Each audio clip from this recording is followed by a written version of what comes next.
राहुल गांधी में शासक की मानसिकता ना होने के बयान से विवादों में फंसे कांग्रेस महासचिव दिग्विजय सिंह ने अपनी बातों को फिर से स्पष्ट किया है। आज तक से खास बातचीत में दिग्विजय ने कहा कि राहुल गांधी सत्ता के भूखे नहीं हैं, जबकि नरेंद्र मोदी सत्ता के भूखे हैं। और क्या क्या कहा कांग्रेस महासचिव ने, देखिए बातचीत का खास अंश। हार के कारणों की समीक्षा कर रहे ए.के. एंटनी ने एक बयान दिया और उस बयान के बाद कांग्रेस पार्टी के भीतर खलबली सी मच गई। हर नेता उस पर चर्चा करने लगा। हमारे साथ बातचीत करने के लिए हैं कांग्रेस के महासचिव और वरिष्ठ नेता दिग्विजय सिंह जी। दिग्विजय सिंह जी, क्या कहेंगे एंटनी साहब जो कह रहे हैं, क्या उससे सहमत हैं आप? ये सही है? मैंने एंटनी जी का बयान नहीं देखा है, न सुना है, लेकिन जो अखबारों में आया है उसमें तो ऐसा लगता है कि उन्होंने इस बात को कहने का प्रयास किया है कि इस देश में सेक्युलरिज्म को इस रूप में भाजपा पेश करती रही है कि सेक्युलरिज्म जो है मुस्लिम तुष्टीकरण है।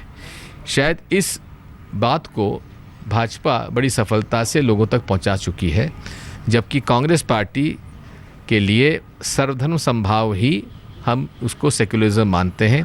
सभी धर्मों का सम्मान और हर व्यक्ति को छूट अपने धर्म का पालन करने के लिए। ये चुनाव में आप क्या ये संदेश नहीं दे पाए जनता को? उसका नुकसान भी हुआ क्या, खासकर उत्तर प्रदेश जैसे राज्यों में? जनता पार्टी दंगे फसाद करा के हिंदू मुसलमानों को बांट कर ही राजनीति करती आई है।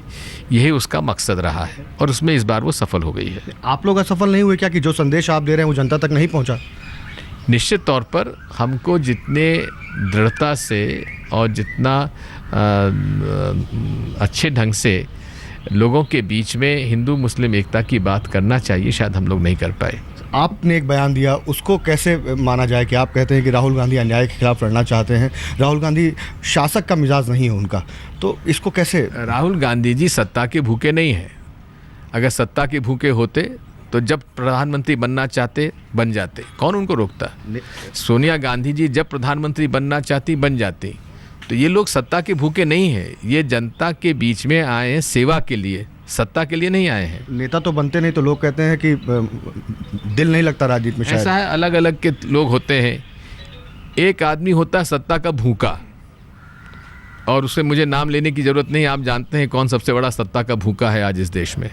नरेंद्र मोदी प्रधानमंत्री की बात कर रहे हैं? जिसने अपनी भारतीय जनता पार्टी को भी और उसकी इज्जत को भी दांव पे लगा दिया। और एक तरफ सोनिया गांधी और राहुल गांधी हैं जो प्रधानमंत्री बन सकते थे, उसको उन्होंने ठुकरा दिया है। यही दोनों में फ़र्क है। लेकिन कांग्रेस के नेता आपने कहा बनना चाहिए था, वो भी नहीं बने, तो कार्यकर्ताओं में एक संदेश जाता है कि शायद राहुल गांधी थोड़ा रिलेक्टेंट है। ऐसा नहीं है, ये उनका खुद का निर्णय है, लेकिन कोई प्लेटफॉर्म की कमी है राहुल गांधी जी के लिए? अन्याय और अत्याचार के खिलाफ संघर्ष करेंगे और उनके साथ हम सब लोग खड़े रहेंगे। एक और सवाल है, स्वरूपानंद जी हिंदुओं के बड़े गुरु हैं, और उसके अलावा दूसरी उमा भारती जी, उन्होंने एक बयान दिया स्वरूपानंद जी ने। उमा भारती कहती हैं कि मेरा स्टैंड ये है कि शिरडी के साईं बाबा और जो बाकी भगवान हैं उन दोनों की पूजा करने में कोई ऐतराज़ नहीं है, और उन्होंने कहा कि स्वरूपानंद जी कुछ भी कहें, मैं अपने स्टैंड पर कायम हूँ। तो आपको क्या लगता है कि स्वरूपानंद के मामले में जब वो एक धर्मगुरु हैं, एक कैबिनेट मंत्री को नहीं कूदना चाहिए था उमा भारती को, या ठीक किया उमा भारती ने?